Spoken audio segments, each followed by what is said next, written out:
Okay, now we believe that if we are able to understand the equation,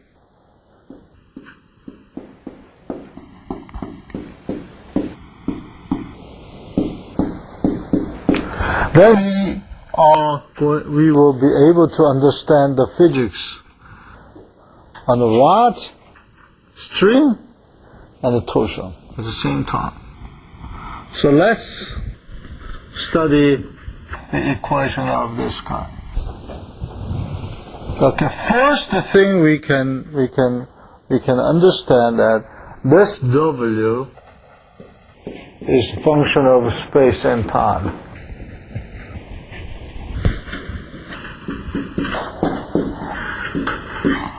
So we are seeing the problem mathematically now. Okay? Therefore, we say this can be separable. Famous separation of variable in math. You use it when you are in freshman course. Yeah? Or we might say try. Then this one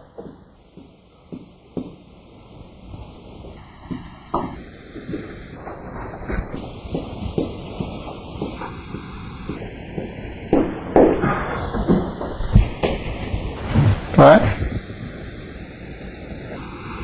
And then rearranging this equation gives us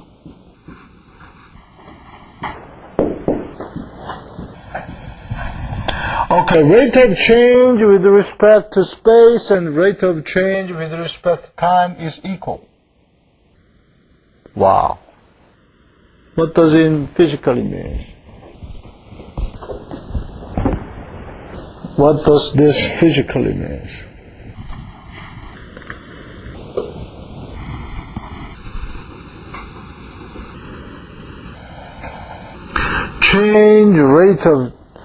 Rate of change with respect to space twice is interrelated with the rate of change of time with respect to time twice. I will demonstrate this.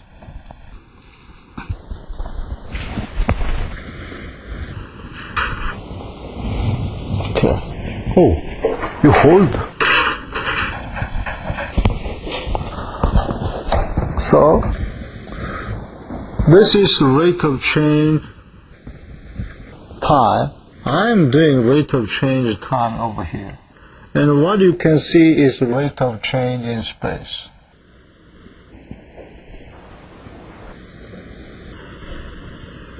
Okay, if I oscillate more,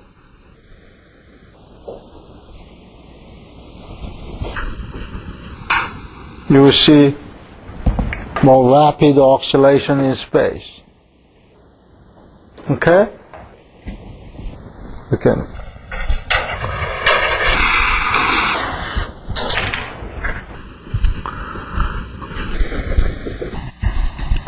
This is related with what? What is the rate of change with respect to time? And normalized by t. Suppose if I say t has some amplitude and oscillation in time, so if I denote this as a exponential j omega t, then this one,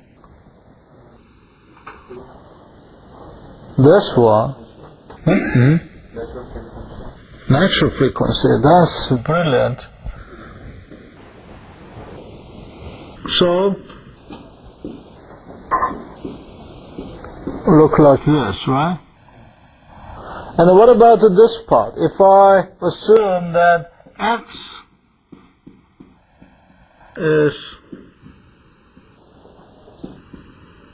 j omega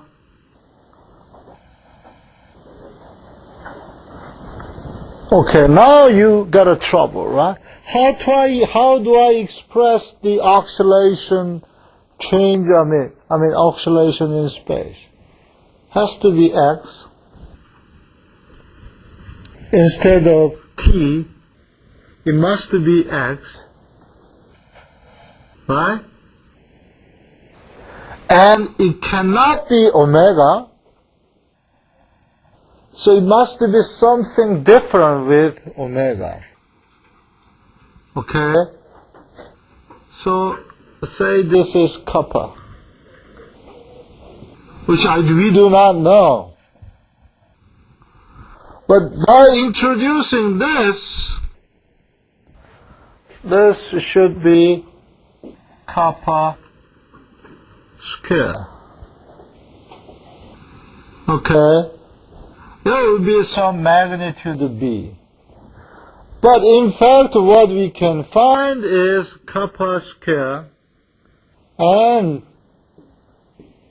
frequency square is related. And what is k? Is how often it oscillates in space. Okay?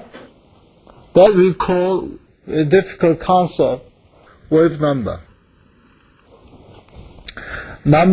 Possible number of waves in space.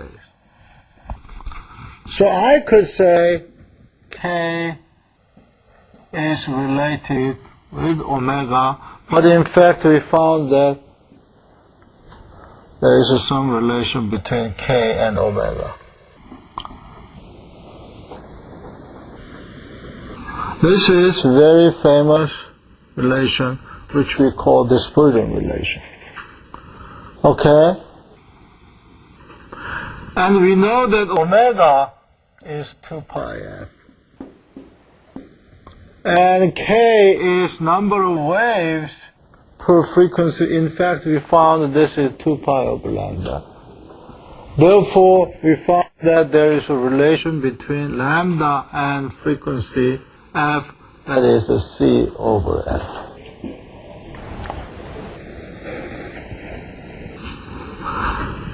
Or f is c over lambda.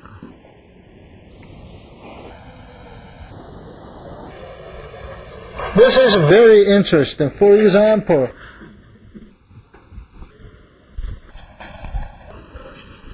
would you hold this again? If I have very small frequency, the lambda, which you can see is about this size, right?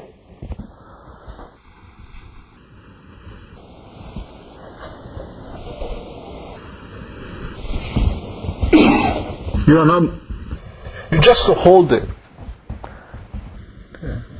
And if I have a more rapid frequency,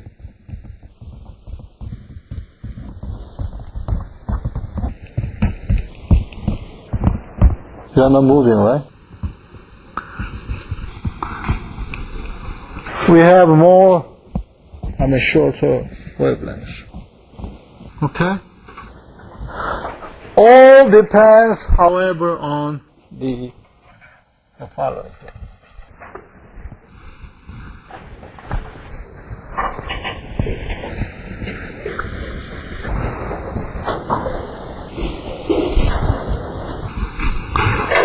Okay, this is is varying with respect to time. This is varying with respect to space. That has to be same. The only possible way is that